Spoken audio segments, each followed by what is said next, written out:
Assalamualaikum warahmatullahi wabarakatuh.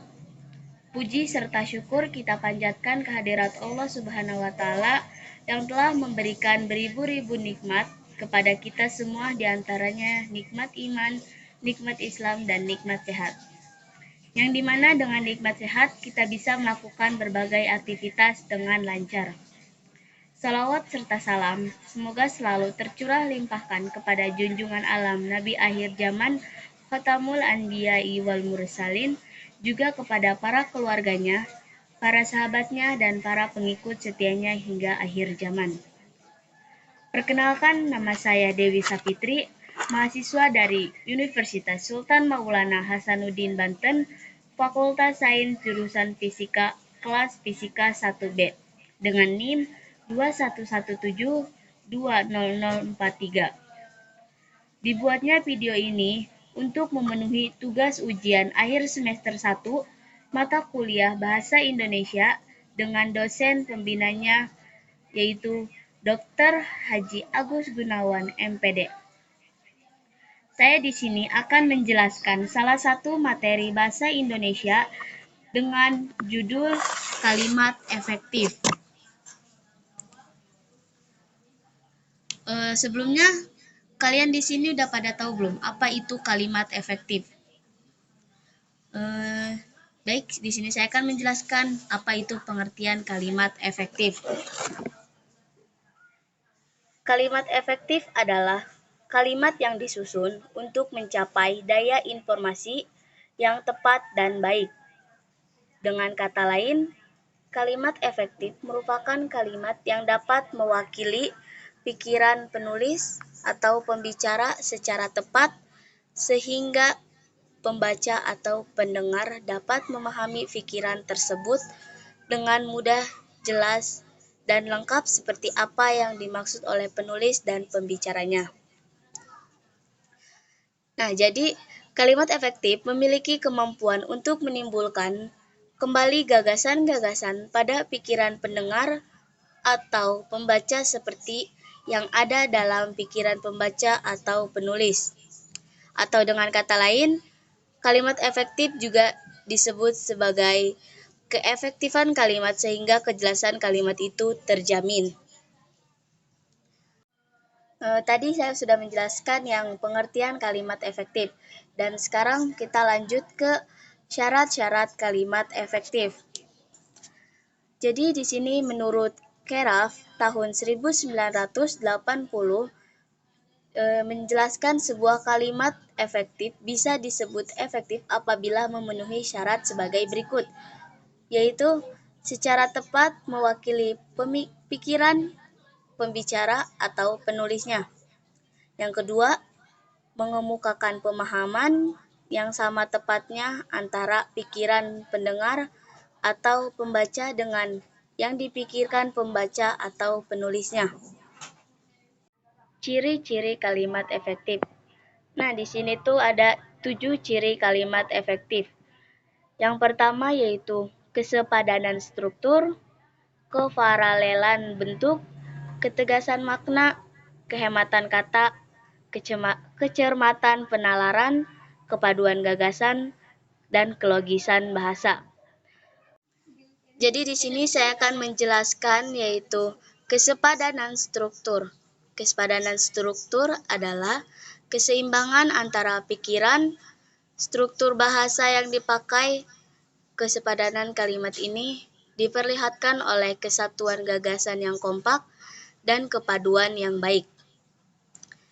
Kesepadanan kalimat memiliki beberapa ciri menurut Jaenal pada tahun 2009. Yang pertama yaitu kalimat itu mempunyai subjek dan predikat yang jelas.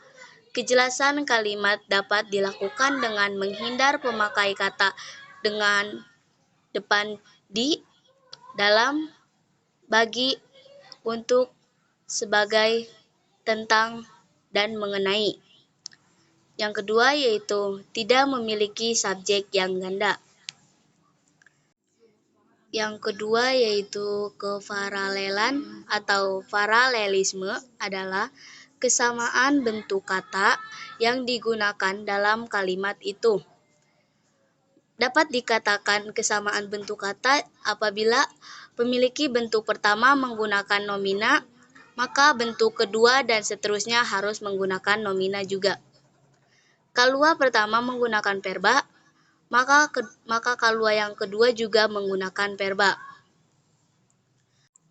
Yang ketiga yaitu ketegasan atau penekanan. Ketegasan atau penekanan adalah suatu perlakuan penonjolan pada ide pokok. Cara-cara membuat penekanan dalam kalimat adalah sebagai berikut. Yang pertama yaitu meletakkan kalimat yang ditonjolkan pada awal kalimat. Yang kedua yaitu membuat urutan kata yang bertahap. Selanjutnya yaitu yang keempat. Yang keempat yaitu kehematan. Kehematan adalah hemat mempergunakan kata, frasa, atau bentuk lain yang dianggap tidak perlu diperhatikan. Dalam bentuk lain yang dianggap tidak perlu diperhatikan yaitu ada dua. Yang pertama, penghematan dapat dilakukan dengan cara menghindarkan pemakaian subordinat pada himonim kata.